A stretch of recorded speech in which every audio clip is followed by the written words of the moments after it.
কলকাতার গাস্টিন প্লেস নামটি শুনলেই পুরনো কলকাতার ঐতিহ্য এবং ইতিহাসের কথা মনে পড়ে, কিন্তু এই ঠিকানার সঙ্গে জড়িয়ে আছে এক রহস্যময় ও ভয়ঙ্কর কাহিনী, যা বহু বছর ধরে চলে আসছে। 1940 দশকে এক বিখ্যাত রেডিও ব্যক্তিত্ব বীরেন্দ্রকৃষ্ণ ভদ্র, যিনি মহালয়ার চণ্ডীপাঠের জন্য বিখ্যাত, একদিন গভীর রাতে অফিসের তৃতীয় তলায় কাজ করছিলেন।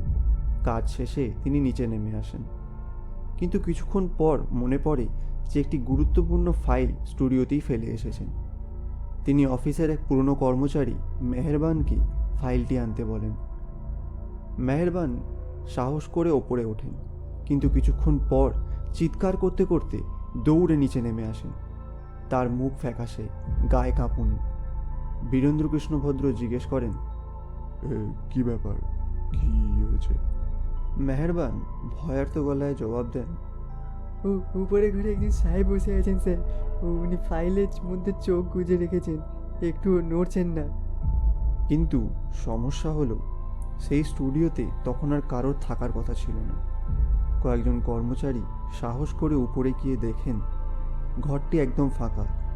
টেবিলের ওপর ফাইল ঠিকই পড়ে আছে, কিন্তু সেখানে কোনো লোকের অস্তিত্ব নেই। এরপর থেকে অনেকেই রাতে এই ভবনে পিয়ানো বাজতে শুনেছে, দরজায় ছায়া দেখতে পেয়েছে। আজও রাতের অন্ধকারে এই জায়গায় কিছুর উপস্থিতি অনুভব করা যায়। আপনি কি সাহসী? যাবেন একবার? বিশ্বাস করলে কমেন্ট করুন, জানান কেমন লাগলো আমাদের এই ছোট্ট পরিবেশন।